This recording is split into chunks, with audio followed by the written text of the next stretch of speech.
नमस्कार प्यारे विद्यार्थियों, स्वागत है आप सभी का आपके अपने YouTube चैनल स्टडी वेंटर्स में। दोस्तों, ये वीडियो आज बीएसटीसी परीक्षा 2024 के ऊपर होने वाला है। जी हाँ, आपका एग्ज़ाम काफ़ी नज़दीक है। इसको ध्यान में रखते हुए आपके लिए एक और क्लास हिंदी व्याकरण की, जो कि हिंदी व्याकरण के जो क्वेश्चन 50 पूछे जाते हैं एग्ज़ाम के अंदर आपके बीएसटीसी में विशेषकर 30 क्वेश्चन पूछे जाते हैं। एक क्वेश्चन आपका 3 नंबर का होता है। इस तरह आपके काफ़ी अच्छा स्कोर बनता है बीएसटीसी में जो हिंदी क्वेश्चन आते हैं। तो इसको नज़रअंदाज ना करना और हिंदी को हल्के में नहीं लेना है। इसी बीच से आपके लिए मैं क्लास लेके आया हूँ। आपको इसमें पता लग जाएगा क्वेश्चन किस तरह के आते हैं और किस तरह से क्वेश्चन सॉल्व करते हैं हिंदी के। ठीक है, वीडियो को एंड तक देखना। चैनल पर नए हो तो चैनल को सब्सक्राइब करना। ठीक है, आज का पहला क्वेश्चन आप देख सकते हो स्क्रीन पर पूछा गया है। काफ़ी महत्वपूर्ण प्रश्न है। पूछा गया है दोस्तों, देखो, किस शब्द में उपसर्ग का प्रयोग हुआ है। काफ़ी महत्वपूर्ण प्रश्न है। किस शब्द में उपसर्ग का प्रयोग हुआ है, जी बताइए। इसमें आपका कौन सा राइट हो रहा है, बताओ भाई, कौन सा आंसर सही हो रहा है आपका। देखो, उपकार, पढ़ाई, अपनापन, लाभदायक, इसमें आपका राइट हो जाएगा विद्यार्थियों। उपसर्ग का प्रयोग हुआ है उपकार के अंदर। ठीक है, तो आपका ऑप्शन नंबर ए राइट हो जाएगा। एक नंबर पे है उपकार। उपकार के अंदर उपसर्ग का प्रयोग हुआ है। ठीक है, इसी तरह क्वेश्चन 2 सॉल्व करेंगे। क्वेश्चन 2 पूछा गया है, काफ़ी महत्वपूर्ण प्रश्न है। पूछा गया है ये देखो, अ, इसमें से कौन सी जातिवाचक संज्ञा से भाववाचक संज्ञा बनाया गया। देखो, काफ़ी महत्वपूर्ण प्रश्न है। पूछा गया है इसमें से कौन सी जातिवाचक संज्ञा से भाववाचक संज्ञा बनाया गया है। देखो, सही है, काफ़ी महत्वपूर्ण प्रश्न है और एग्जाम की दृष्टि से महत्वपूर्ण बन जाता है। देखो, बुढ़ापा, अपनापन, सजावट, कठोरता, जी विद्यार्थियों कौन सा सही हो रहा है आपका, सभी बताएंगे कमेंट में। अपनी अपनी राय जरूर दें। आंसर क्या हो रहा है जी, इसमें आप सभी का राइट हो जाएगा बुढ़ापा। ए करेक्ट हो जाएगा। जिसके भी ए राइट हो रहा है कमेंट में लिखते रहना साथ साथ में, तो मुझे लगेगा आपकी तैयारी कैसे चल रही है। ठीक है, इसमें से कौन सी जातिवाचक संज्ञा से भाववाचक संज्ञा बनाया गया है, तो आपका बुढ़ापा ए राइट हो जाएगा। ठीक है, इसी तरह क्वेश्चन आपका 3 पूछा गया विद्यार्थियों, काफ़ी महत्वपूर्ण प्रश्न पूछा गया है। देखो, निम्नलिखित में से विराम चिन्ह नहीं है। देखो, काफ़ी महत्वपूर्ण प्रश्न है। निम्नलिखित में से विराम चिन्ह नहीं है जी। अल्प विराम, ये विराम चिन्ह है या नहीं, आप सभी कमेंट में बताओ। अवतरण, निर्देशक चिन्ह और पूर्ण विराम, जी विद्यार्थियों बताइए कौन सा राइट हो रहा है आप सभी का। जी देखो, इसमें राइट हो जाएगा आपका अवतरण जो चिन्ह है वो विराम चिन्ह नहीं है। ठीक है, बाकी अल्प विराम, निर्देशन चिन्ह, पूर्ण विराम, ये सारे विराम चिन्ह के अंदर आते हैं। बाकी अवतरण जो विराम चिन्ह का हिस्सा नहीं है, ये इसमें नहीं आता है। ठीक है, तो इसी तरह क्वेश्चन को सोच समझ कर आपको करेक्ट करना है और चैनल पर नए तो चैनल को सब्सक्राइब करना। ठीक है, अगला है प्रश्न पूछा गया क्वेश्चन 4, काफ़ी महत्वपूर्ण प्रश्न है। पूछा गया विद्यार्थियों, वाक्य के घटक होते हैं। देखो, काफ़ी महत्वपूर्ण प्रश्न है। देखो, व्याकरण का बारीकी से बारीकी प्रश्न पूछे जाते हैं, तो ध्यान रखना आपको। ठीक है, वाक्य के घटक होते हैं जी। वाक्य के कौन कौन से घटक हैं। उद्देश्य, विधेय, कर्ता और क्रिया, क्रम और विशेषण। जी विद्यार्थियों, इसमें आपका कौन सा सही हो जाएगा। इसमें आपका राइट हो रहा है उद्देय। ठीक है, ये आपका ए करेक्ट हो जाएगा। उद्देय और विधेय ये दोनों वाक्य के घटक होते हैं। ठीक है, उद्देश्य और विधेय, सॉरी मैं गलत बोल रहा था, उद्देश्य और विधेय ये वाक्य के घटक होते हैं। ठीक है, तो आपको याद रखना है, वाक्य के घटक पूछा जाता है एग्जाम में तो लिख के करेक्ट करके आना है। उद्देश्य और विधेय ये वाक्य के महत्वपूर्ण घटक होते हैं। ठीक है, इसी तरह क्वेश्चन 5 पूछा गया विद्यार्थियों, काफ़ी महत्वपूर्ण प्रश्न है। काफ़ी रिसर्च करके क्वेश्चन लेके आया हूँ। किस शब्द में आवा प्रत्यय नहीं है। देखो, किस शब्द में आवा प्रत्यय नहीं है। दिखावा, बुलावा, लावा और चढ़ावा। देखो, दिखावा में इसमें भी आवा प्रत्यय है, बुलावा में भी आवा प्रत्यय है और चढ़ावा में आवा प्रत्यय है। तो लावा एक ऐसा शब्द है जो लावा सिर्फ मूल शब्द से बना है, इसमें कोई प्रत्यय नहीं जुड़ा है, तो आपका राइट हो जाएगा विद्यार्थियों लावा। लावा के अंदर कोई आवा प्रत्यय नहीं है। तो इसी तरह क्वेश्चन को ध्यान से करना है एग्जाम के अंदर। क्वेश्चन आपका 6 पूछा गया है, काफ़ी महत्वपूर्ण प्रश्न है विद्यार्थियों। देखो, पूछा गया है हिंदी किस भाषा परिवार की भाषा है। देखो, काफ़ी महत्वपूर्ण प्रश्न है कि जो हिंदी अपनी भाषा है, मातृभाषा है लैंग्वेज की इंडिया की, तो ये भाषा परिवार की भाषा, किस भाषा परिवार की भाषा है दोस्तों, ये अपना भारोपीय है। ठीक है, सी करेक्ट हो जाएगा। भारोपीय, ये भारोपीय परिवार की भाषा है। ठीक है, इसी तरह क्वेश्चन आपका 7 पूछा गया है, काफ़ी महत्वपूर्ण प्रश्न है विद्यार्थियों। पूछा गया है शुद्ध वर्तनी का चयन कीजिए। देखो, इसमें शुद्ध वर्तनी कौन सी, उसका चयन करना है। देखो, कृपा, कृपा, कृपा, कृप, इसमें कौन सा शब्द सही है, शुद्ध शब्द का चयन करना है, वो बताना। देखो, इसमें ये भी गलत है। ठीक है, इसी तरह आपका राइट हो जाएगा इसमें 2 नंबर का जो ऑप्शन है कृपा। इसको कृपा को अपन हिंदी में ऐसे लिखते हैं, तो ये आपका करेक्ट हो जाएगा। ठीक है, क्वेश्चन आपका 8 पूछा गया विद्यार्थियों, काफ़ी महत्वपूर्ण प्रश्न है। पूछा गया आपसे निम्नलिखित में से किस शब्द में प्रत्यय लगा हुआ है। काफ़ी महत्वपूर्ण प्रश्न है। ऐसे प्रश्न पढ़ने में मजा आता है दोस्तों, और आपको पढ़ाने में और भी ज़्यादा मजा आता है। निम्नलिखित में से किस शब्द में प्रत्यय लगा है जी। सागर, जादूगर, नगर, इसमें से कोई नहीं जी। प्रत्यय कहाँ लगता है, आगे या पीछे, सभी विद्यार्थी कमेंट में बताओ। देखो, आपकी तैयारी परखना मुझे बेहद ज़रूरी है। देखो, इसमें आपका राइट हो जाएगा प्रत्यय, जादूगर के अंदर प्रत्यय लगा हुआ है। ठीक है, जादू प्लस घर, तो इसमें जो अगर घर का जो पीछे का हिस्सा है ये प्रत्यय में आता है। ठीक है, तो आपका 2 राइट हो जाएगा। इसी तरह क्वेश्चन आपका 9 पूछा गया है और काफ़ी महत्वपूर्ण प्रश्न है। कि जो क वर्ण है किसके योग से बना है। काफ़ी महत्वपूर्ण प्रश्न है कि ये क वर्ण है जो किसके योग से बना है। तो क बना है आपका, बना है देखो क, इसके नीचे ये आधा और अ, तो क या नीचे से प्लस तो ये क इस शब्द से बना हुआ है। आपका 4 नंबर का ऑप्शन राइट हो जाएगा। ठीक है, इसको ध्यान में रखना है आपको। क्वेश्चन आपका 10 पूछा गया विद्यार्थियों, पूछा गया है हिंदी भाषा का जन्म हुआ। देखो अपने हिंदी जो मातृभाषा इंडिया की लैंग्वेज है, इसका जन्म कैसे हुआ जी। इसका लौकिक संस्कृति से, लौकिक संस्कृत से, वैदिक संस्कृत से, पाली प्राकृत से या अपभ्रंश से।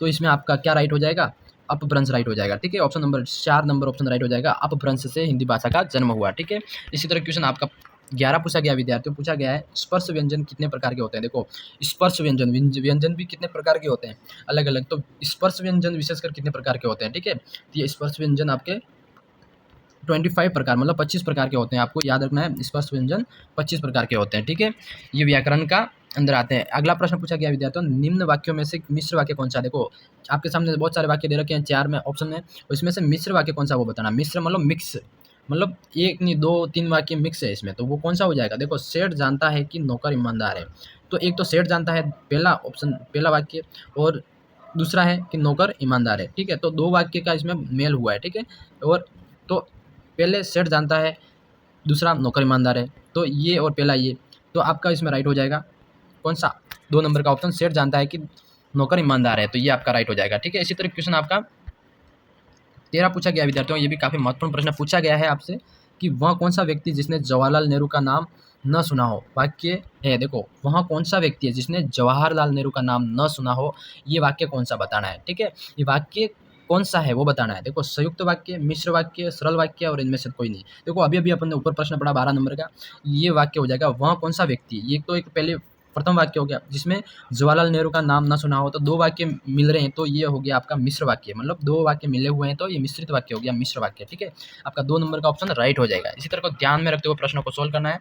अगला प्रश्न आपका पूछा गया है 14 नंबर का, 14वां प्रश्न पूछा गया विद्यार्थियों, देखो इनमें कौन सा विराम चिन्ह ऐसा है जो हिंदी में अंग्रेजी भाषा से नहीं लिया गया। देखो कौन सा विराम चिन्ह बताना है जो कि हिंदी में अंग्रेजी भाषा से नहीं लिया है जी, वो आपका राइट हो जाएगा ऑप्शन नंबर 4, जो ये वाला ऑप्शन है दोस्तों, ये हिंदी भाषा से अंग्रेजी से नहीं लिया है। ठीक है, तो आपका डी राइट हो जाएगा। इसी तरह क्वेश्चन आपका 15 पूछा गया है देखो निर्वाह में प्रयुक्त उपसर्ग है। देखो निर्वाह शब्द है, इसमें प्रयुक्त उपसर्ग कौन सा हो जाएगा। ठीक है, निर्वाह, तो इसमें आपका जो 3 नंबर का ऑप्शन है निर, ये आपका राइट हो जाएगा। देखो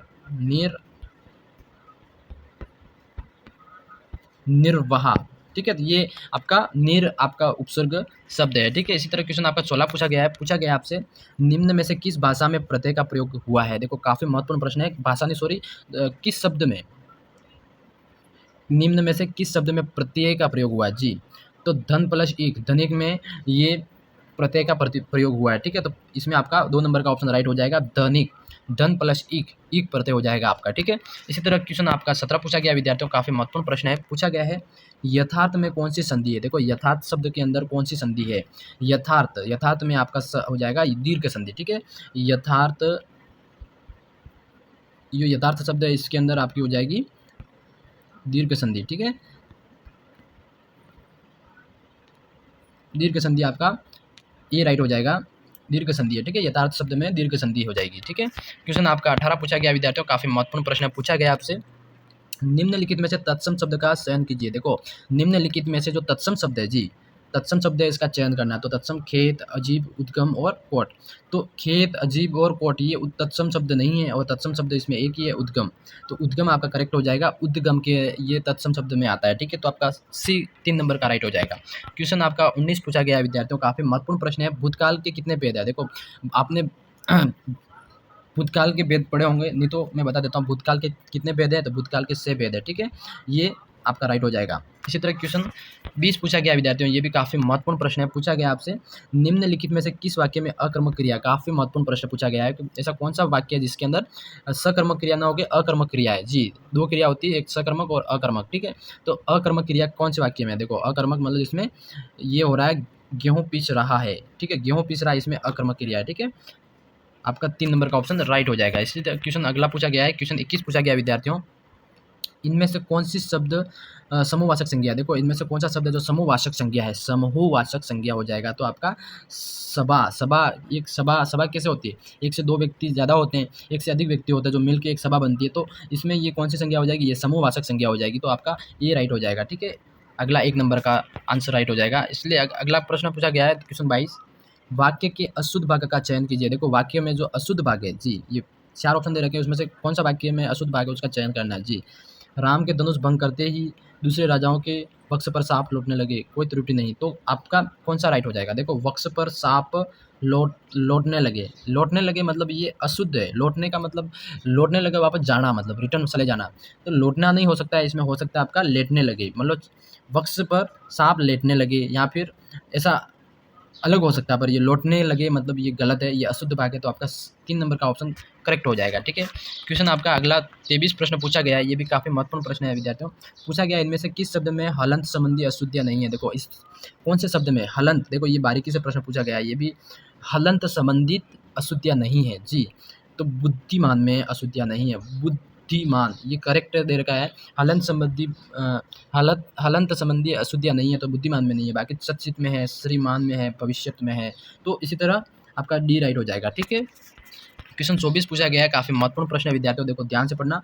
श कौन सा व्यंजन है? देखो ये दे रखा है, इसमें कौन सा व्यंजन बताना है? ठीक है, स में उष्म व्यंजन है। ठीक है, उष्म व्यंजन आपका ए राइट हो जाएगा।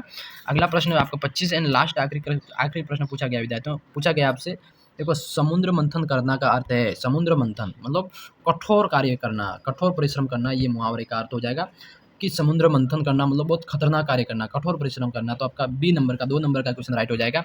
दोस्तों क्वेश्चन 25 आपके लिए लेके आया था, ये वीडियो आपको कैसा लगा कमेंट सेक्शन में अपनी राय जरूर देना। इसी तरह का और वीडियो चाहते हो तो चैनल को सब्सक्राइब जरूर करना। मैं मिलता हूँ किसी नेक्स्ट वीडियो में, तब तक के लिए जय हिंद, जय भारत दोस्तों।